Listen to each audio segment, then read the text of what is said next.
दोस्तों, कल हमने शुरुआत करी थी फंडामेंटल ड्यूटीज से। आज हम आपको बताएंगे प्रियम्बल के बारे में। प्रियम्बल जो कॉन्स्टिट्यूशन का बहुत ही इंपॉर्टेंट पार्ट है।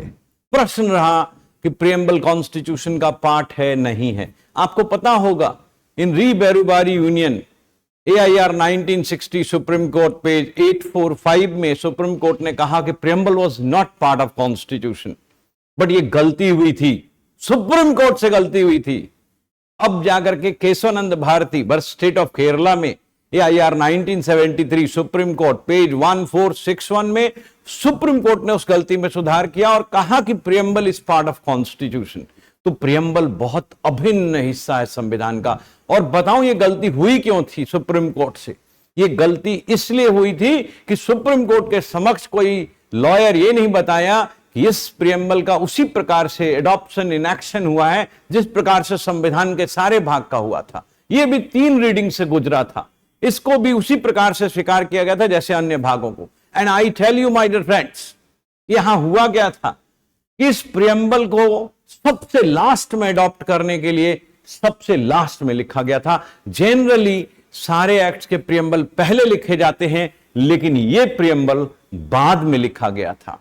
तो ये रिवर्स एक्टिविटी हुई थी यहां, और शायद इसीलिए सवाल उठा प्रियम्बल इज पार्ट और not part of the constitution.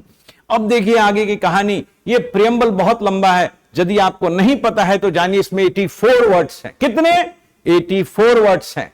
और इस 84 वर्ड्स को कैसे लिखा है हमने? पहले भाग में हमने लिखा है कंट्री, दूसरे भाग में लिखा है सिटीजन, तीसरे भाग में लिखा है कॉन्स्टिट्यूएंट असेंबली। यदि आपको याद करना है तो ध्यान रखना, पहले भाग में कंट्री है, दूसरे में सिटीजन है, तीसरे में कॉन्स्टिट्यूएंट असेंबली। अब आप पूछोगे सर पहले भाग में कंट्री में क्या है? तो हमने लिखा we the people of India having solemnly resolved to constitute India into sovereign socialist secular democratic republic. But आपको बताऊं ये सारे शब्द पहले से संविधान में नहीं थे, ये बाद में सोशलिस्ट और सेकुलर जोड़ा। कब जोड़ा? 1976 में 42nd अमेंडमेंट से सेक्शन 2 क्लॉज ए ने इस चीज को जोड़ा, जो 3 जनवरी 1977 से प्रभावी हो गया। उसके बाद आपने आगे लिखा and to secure to all its citizens. अब देखिए दूसरे भाग में सिटीजन्स आ गए। यदि आप याद करना चाहते हैं इस तकनीक को सीखो। Secure all its citizen, what? Justice, liberty, equality, fraternity. Justice कैसा? Social, economic, political. लिबर्टी कैसा? Of thought, expression, belief, faith and worship. Equality किसका? Of status and of opportunity. तो देखिए किसी को भी याद हो सकता है। और मैं आपको बताऊं ये बहुत सारे आइडियाज हमने विदेशों से लिया है, रशियन रिवॉल्यूशन से, फ्रेंच रिवॉल्यूशन से ये प्रेरित है। तो आइए आगे की बात करते हैं। अब तीसरे भाग में जहां आपने लिखा, लेकिन उसके पहले एक और भाग है।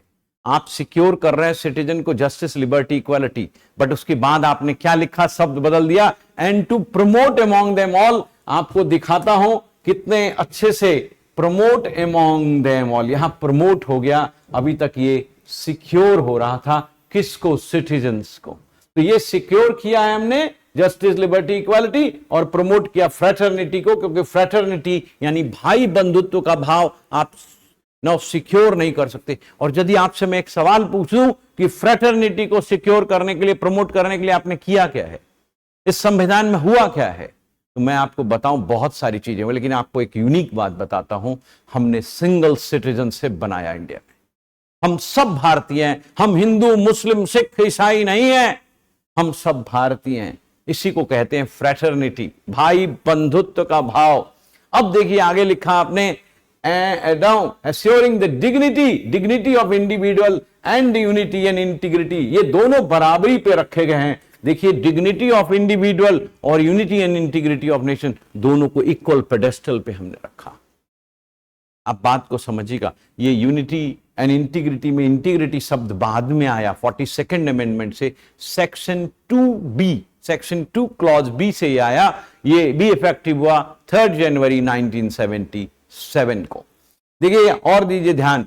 अब लास्ट में आपने लिखा in our constituent assembly this 26th day of November 1949 do hereby adopt enact and give to ourselves this constitution। यानी कि कॉन्स्टिट्यूशन को आपने अडॉप्ट कब किया?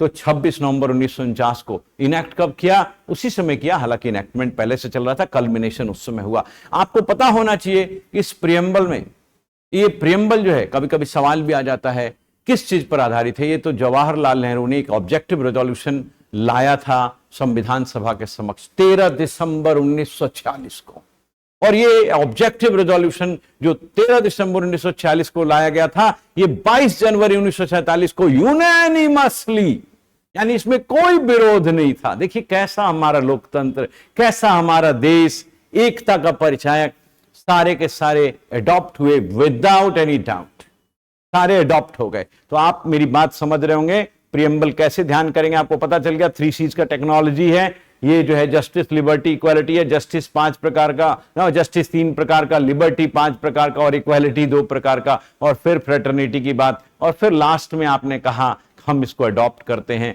और यहां sovereign, socialist, secular, democratic Republic हमने इस संविधान को बनाया। तो देखिए प्रियम्बल की ये मूल बातें आपको आज स्पष्ट होनी चाहिए। नहीं है तो हमको कमेंट करिएगा, लिखिएगा, बताइएगा आप किस चीज पे वीडियो चाहते हैं, क्या नहीं आपको समझ में आता है। देखिए हम एम्बिशन लॉ इंस्टीट्यूट से पूरे देश के बच्चों की सेवा करना चाहते हैं और इसीलिए हमने ये सीरीज शुरू किया है। हमने अपना सेंटर दिल्ली में तो बहुत दिन चलाया।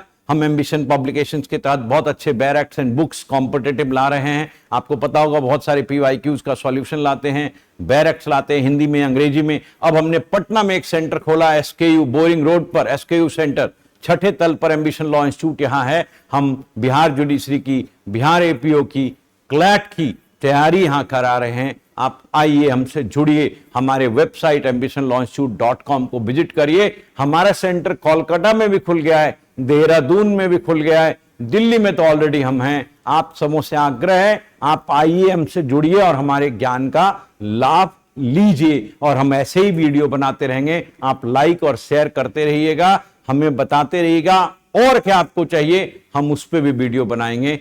Thank you very much, see you in next session again.